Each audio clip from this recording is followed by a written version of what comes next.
We're live. We're live. I know mine is not the face you're used to seeing for this show, but let me tell you now that this episode of The Falcon and the Winter Soldier, in my mind, it is already better than WandaVision. It was an okay show. You know, the characters and what we knew about them had me excited, but after this episode, this is better than WandaVision, and it's already on this episode alone is up there with Captain America 2, The Winter Soldier. So obviously, what's going on YouTube? Welcome to We Sibs, West Coast, East Coast Siblings. We break down your favorite movies and TV shows. As always, hit the subscribe button and click the bell before we get into it. And this episode was bonkers. I'm filling in for Sid. She's in California flying or something.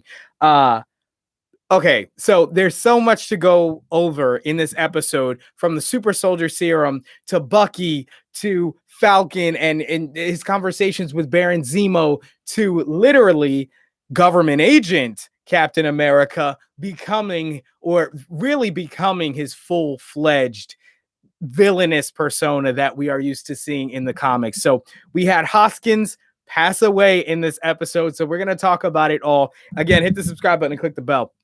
All right, so starting out, this episode deals with a lot of the aftermath of what we saw in episode 3, where you had the Wakandan soldier who was actually responsible for breaking the brainwashing on Bucky. She shows up and she says, look, it's not okay that you just got Baron Zemo out of jail. You've got 8 hours. In 8 hours, Wakanda is coming full force, military might, etc., to come and get Baron Zemo. Now, this was one thing that was really sad about this episode, is we all know that Chadwick Boseman has passed away, and I couldn't help but thinking that this would have been something that he had done. If he hadn't passed away, he would have probably made this cameo. Black Panther would have cameoed in this episode. He would have done all the things that the Wakandan soldiers had done. And so when it comes to disabling the arm and when it comes to taking down, it would have been the first fight with Black Panther versus the new government agent Captain America. All of those things would have been awesome to see. And unfortunately, you know, he passed away, so we didn't get to see that. But I still thought it was a fantastic episode. And it gave us an awesome look into kind of the Secret Service in Wakanda and how they dealt with stuff. You know, it was a really cool scene where she was like, we have jurisdiction in whatever place we happen to find ourselves in. So that was really a cool spot. But basically, she tells him, you know, you've got 8 hours. In 8 hours, we're coming for him. So this deals with them basically in the aftermath of episode 3. They're chasing after Carly, because why? Carly has the super soldier serum, the last of it, because, as we all know, the super soldier serum was stolen by Carly, and then the creator of the super soldier serum was killed by Baron Zemo. So there's no more making this super soldier serum at this point. What we had was pretty much all we have. Now, who knows if they had made other synthetic versions? I would imagine that something that valuable, there's probably dozens of copies, backup copies that the US government has in different places all around the world. They're not going to let something like that go away. But as we found out in the last episode, obviously the guy who was perfecting that super soldier serum, he got blipped. And so when Thanos' finger snapped, he was gone.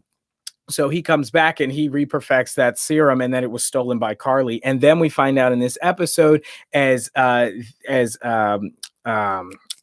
government agent Captain America and Hoskins, they catch up with Falcon and the Winter Soldier and Baron Zemo, and they begin talking to them about how, oh, we're going to do it our way. And you can really see that John's character, aka the government agent's Captain America, he's really kind of fighting for his position. He doesn't really know who he is. I was so ready for that fight between Bucky and government agent Captain America when he said, okay, I'm going in. When back when Falcon met with Carly and they seemed to be bonding after Donya passed away. Donya was basically Carly Morgenthau's mother figure. She brought her in along with all those people who were living there where she was at, and she passed away. And so Falcon was kind of connecting to her on that level. Some of the stuff he was saying was starting to resonate with her. And then here comes Captain America, fake Captain America. I'll call him never mind. Fake Captain America. He comes barging in, ruins the entire moment. Carly goes on the run, and it basically all goes downhill from there. It started off as kind of a slow burn, kind of like the rest of the season, but now picking up with this, I mean, it's unfortunate that it's episode 4 already. Remember, for Falcon and the Winter Soldier, we're only getting 6 episodes. So there are only 2 episodes left at this point, but they really are picking it up. So I'm excited to see what happens in these next couple of episodes, because we obviously are seeing the turn of government agent Captain America, who totally murks, just completely destroys Carly's right-hand man. And that's going to resonate with her. That's going to hit her deep, and she's going to be coming for blood. She got on a conversation with Sarah, Falcon's sister, and she was talking to her like, yeah, I don't know if I should kill your brother or not. Basically, he's in my way. And it seemed like we had some common goals, but then, he's working with government agent Captain America, and I can't have that. So, man, I mean, now she's going to be coming for blood against government agent Captain America. But it seems like her and Falcon kind of have an understanding, even though they did end with a little bit of a fight, because he didn't come alone. And Carly actually wanted Falcon to join her in her crusade. And, obviously he would have denied that offer, as obviously, but they got into a little fight. But I do think for the most part, they're on the same page as far, like Falcon said, I agree with what you're trying to do. I don't agree with the way that you're going about it. So, man, I've kind of just been rambling. Obviously, I'm taking you guys' comments in the comment section below. So ask me any questions or any insight you had from the episode that you want to bring up. But yeah, so Donya was a big key. And now that she's gone, that's going to affect Carly. It's kind of, you have these powerful people, and you have things that tie them to humanity, that kind of give them their humanity. You think of a Superman and a Lois Lane, like you think of, characters that, or a Bruce Banner and a Betty, right? That ground them. And I think for Carly, especially now that she's got a little juice in her herself, Donya and her right-hand guy were the last people kind of holding her to that moral code, but now that government agent Captain America has just destroyed him, she's going to be coming for blood. So I can't wait for that fight. I thought we were going to get the Bucky fight versus government agent Captain America, but obviously he was smart enough to know that he wasn't about to throw down with the Winter Soldier without being juiced himself.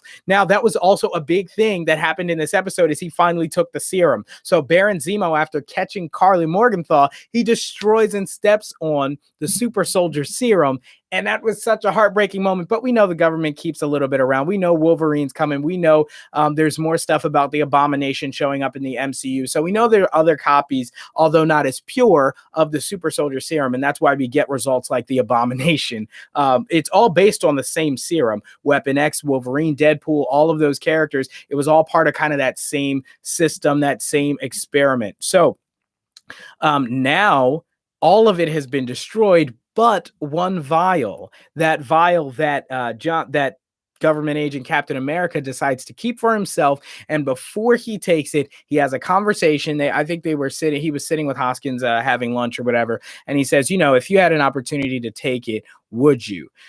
And Hoskins says, of course I would. And, that power, he makes a reference to, power just makes you more of who you are. Kind of like they say, money just amplifies your problems. He's kind of saying like power just makes you more of who you are, more confident to do the things you naturally are inclined to do because you have the power, you have the money or the ability to do it. And so those were kind of his parting words, because in the next fight, Carly straight boots him into a pillar, cracks the spine, gone. And you could just see the gears turning. You could see the corruption happening right in that moment. He something in him broke. I don't know how. I mean, they were obviously close. They had grown up together, not really grown up together, but they had been in Afghanistan. I think it was the reference that he made, and the things that they had done to earn their excellence medals. They obviously had some guilt about, a little bit of trauma, some PTSD for what they had done. And man, so when he died right there, you could see it all just, something snapped. And I think it's a good story. It's a good plot line for him to kind of develop him. Is it super comic accurate? Not necessarily, but it fits for the MCU. It works for this version of reality that MCU is using. So I'm not mad at that at all.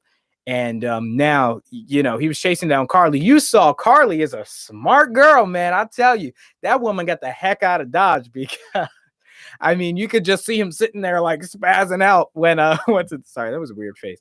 When Hoskins passed and she ran. So who knows where she is? She got out. She got out of there. She knew that her death was coming. I thought that the Winter Soldier was going to try and stop him. But I think even the Winter Soldier knew that at that point, it was a done deal. You have the super soldier serum and you have the rage.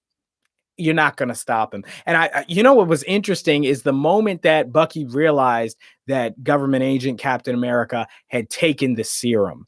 Once he read that moment where we saw him get in a fight, he got in kind of a knife fight with Carly's right-hand man, and he was kicking his butt, like he was fighting and stuff like that. But you saw, and I noticed it the first time when he seemed to offer a little bit more resistance to the kicks that were coming his way. And then he threw the shield into the wall and the camera stayed on that. He threw the vibranium shield into the concrete wall, and it's like, okay, we know you're human, like off the charts human, but you're still human. A human being is not actually capable of doing something like that. And so that's when I first started to say, yeah, he probably took it, but let me verify. And then you saw him kick the dude all the way down the stairs into the thing. And then Bucky realizes it as well. And he even says as much to government agent. He says, what have you done? And, he's obviously focused on this thing. By the way, a really cool moment was the Baron Zemo, which, by the way, Baron Zemo is just in the wind at this point because he escaped after the fight between the Wakandan soldiers and new government agent Captain America and all them. So when that fight happened, an awesome moment was when one of the soldiers straight deactivated the Winter Soldier's arm. Like, that was a boss move. That was insane. I thought that was so cool, and nobody expected it to. But, you get that government Wakandan technology, they're going to know how to use it. You don't think the people who program that know how to disable it? So obviously this is something he's going to have to get fixed, and I think he's going to get it fixed. He's either going to get mad at Shuri and she's going to fix it, or he'll go get somebody from Stark Tech, if they can even understand it without Tony, to fix it or make it so you can't just take his arm off like that, because that was insane. But all in all, man, better than WandaVision. That episode alone, in 6 episodes, and just capping with that episode by itself, was better than any episode of WandaVision. And it's crazy because typically, and I'll back that up, so hit me up in the comments. Typically I like action scenes with superpowers, right? So when Wanda's flying all around doing all her hexy stuff, you know what I'm saying? With Agatha, I was like, whoa, this is really, this is cool, right? But something about the weight of the story in this Falcon and Winter Soldier, all the little things that are coming together between Falcon kind of understanding and accepting his role. Baron Zemo also made some crazy points about anybody who's trying to be superhuman is really just trying to be an elite. Like, they're trying to be better than their fellow man. That's why people want to be superheroes. And, I think it was a telling point where Zemo asked, and this was really important, guys, don't miss this. Zemo asked Falcon if he was ever offered the serum. And so Falcon says no. And then he says, if you were, would you have taken it? And he said no. Now they did this for a reason, because they wanted to show that Falcon was not corrupted by power. He wasn't power hungry. But if you recall, in Captain America #1, the first movie, Steve did want that power. I mean, he was not able to serve his country the way he wanted. He was desperate for the ability to do it. And that was kind of a different motive there, even though it's still, I think, along that kind of righteous path. They were different. Steve was not able to serve his country because he was physically inadequate. And so he took the serum as his last hope, and it turned out great for him. But Falcon, he does not want this. And I think it resonates, and it shows from the very first episode of this season. He gave the shield up. He gave the shield to the government. He does not want it. And there's only so much that can be said for that. If the dude doesn't want it, maybe he shouldn't have it. I know they say they're saying that power shouldn't be given to anyone who desires it. And I think that's kind of what they were going for.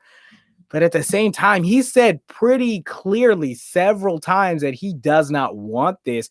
And honestly, in my opinion, I think Bucky would be a much better candidate. And one thing that really drove that home to me was when Carly called up Sarah and said, "Oh, yeah, I'm just thinking if I should kill your brother." And she really could do that if she wanted to. If she wanted to, she could kill him at any point she wanted. She even said as much when they were talking. She's like, killing you is meaningless, but she could. And I think that how can you be? I mean, you can't do that. Like, how can you fight these super powered villains if they can pretty much kill you at will and you have to focus on talking to them? And I mean, Steve was able to reason with villains. He was able to have conversations like that. But at the end of the day, the boy could back it up and he could knock you out. You know what I'm saying? Like, he could go toe to toe pretty much with anybody. I mean, the dude fought Thor, for crying out loud. And obviously, it was like a play fight. This happened in Avengers #1, where Thor comes down with the hammer on Cap's shield. But hey, he went to, I'm sure, the dude fought Thanos, for crying out loud. He wielded Mjolnir and fought Thanos. Cap could back it up. He had that, morality that we all like to see in a hero, especially one that wears that shield. But he could also back it up. And I think the problem for me with Falcon is not that he's not on the righteous path as far as his morality and his thinking. The problem is the dude can be killed by a bullet. That's it. And I mean, Steve could be killed by a bullet to the head, but you hit him anywhere in the body, he'll be good in a couple hours, and he probably won't even feel it during the fight. But yeah, Falcon is still very much human. So that's my only problem with that. Meanwhile, Bucky is juiced and he's got a vibranium metal arm. You pair that with a shield, man, and I understand he's kind of a threat to national security as he did work for Hydra.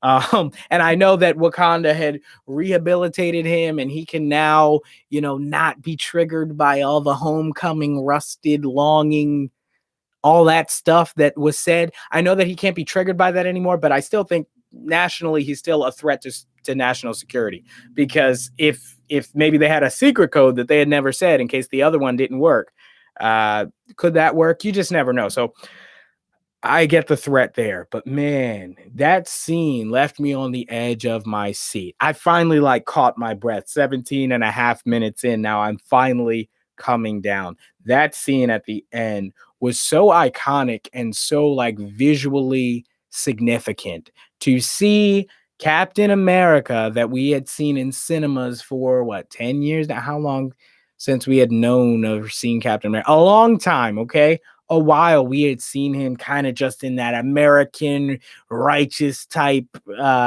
persona. And to see somebody take that mantle who was never really righteous enough, in my opinion, like some of the things that he was saying, even when he was, on the news and they brought him out on the football field and all the rah, right? Like he never really convinced. And obviously anybody who does their research and knows the comic book knows that he's not a good guy. But I thought they would have tried to sell it a little bit more early on. Let people think at least that, oh, this is a great candidate for Captain America, just like most people in America did at the time during that episode. People thought, okay, this is the new Captain America. He must be righteous and, moral and just a decent person. And he's got the stats to back it up. Although I had a problem with him too, because he didn't have super soldier serum. So, when you see that happening and then you see the turn that he's taken, it's kind of just expected. And I know we're supposed to expect it because it's in the comic book, but still, I feel like it was just iconic. And to see that shield dipped in blood, just having a rage killing. And we had seen, what this reminded me of? That's what it reminds me of, as my brain is just scanning all these MCU movies. The scene in Captain America 3, Captain America Civil War. Cap was fighting Iron Man, and Captain America is a freaking beast because he's fighting a dude in a robo suit, right? That's got all kinds of AI learning the way he fights and all this stuff. Cap still bests Iron Man, and he has the shield and he holds it up like he's about to kill Iron Man. You guys remember the scene, like he was going to decapitate him, I thought. And he slams the shield into Iron Man's chest, shutting down the machine, like into the reactor, right? That's what this was reminiscent of. But in that moment, Captain America did not make the kill move. He stopped the fight. Like, he shut down the machine. That's why it was reminiscent of that. In this, they wanted to make that symbolism, showing that government agent Captain America, when he was about to kill somebody, he actually went through with it. And he was out of anger because, remember, Steve was angry too at Iron Man at the time. So, obviously he was tempted in that same way to get revenge and violence and that stuff. But Cap put the shield in Iron Man's reactor. This dude, government agent, okay, he put the shield through that dude's chest. I mean, it didn't look like he decapitated him, and obviously this is so looking forward, obviously, into episode 5, as we got 2 episodes left. Everybody got that on their camera. Everybody got that on their cell phone. So they're dealing with the PR problem. I think that's putting it very, very lightly. Steve Rogers never got caught doing something like that. Okay. I mean, this was in another sovereign nation, another territory, not even on American soil. You're, whoever they are, you're taking a native of that place and killing them. And it looked like near a monument or whatever that waterfall. It wasn't a monument, but it was like a statue, right? So just really iconic imagery there. That's going to be a problem. And it's going to ignite. I think if the Flag Smashers weren't already fired up, okay, because of what the GRC was doing, it's all breaking. It's all going crazy now. Just because of the fact that he straight up killed somebody on foreign soil, and that person happened to be not only a Flag Smasher, but kind of the right-hand man of Carly Morgenthau. Yeah. So we're dealing with that. Baron Zemo is in the win. Sharon Carter made an appearance in this episode as well, which was pretty interesting. Just kind of talking, seeing what she can do. She's kind of dealing with the aftermath of what happened since the power broker. The Golden Goose was killed. So she's dealing with that. And I'm sure we'll see her again, probably in the finale. Not for the next episode, though. So much just happened in this episode that they're going to probably take episode 5 to decompress and kind of explain away how things are going to act and how things are going to settle. And then in episode 6, they're going to go nuts and leave us on a cliffhanger. So I'm excited for that. And if you are to, be sure to hit the subscribe button and click the bell. I know, guys, you're not used to seeing my face for Falcon and the Winter Soldier, because it's usually Sydney covering this, but she's busy, so I'm covering for her. And man, what a great episode to cover for. This was the best episode of any Disney Plus series. I know there have only been 2, but I don't see how anything can top that. Not WandaVision, not Loki coming soon. I mean, it was so reminiscent of Captain America Winter Soldier.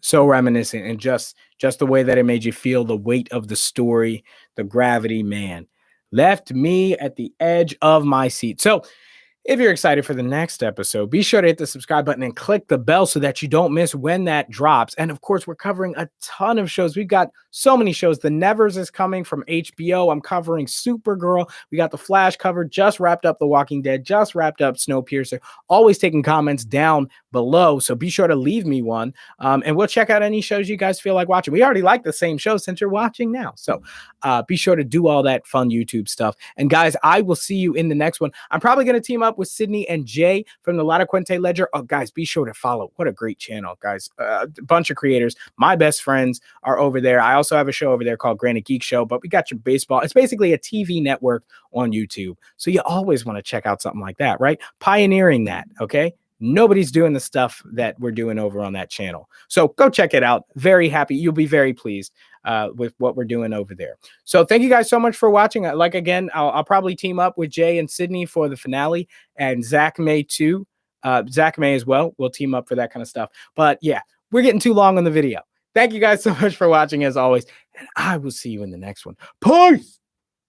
Darn it. I got to time that better so that I'm hitting end when I'm actually done. Peace.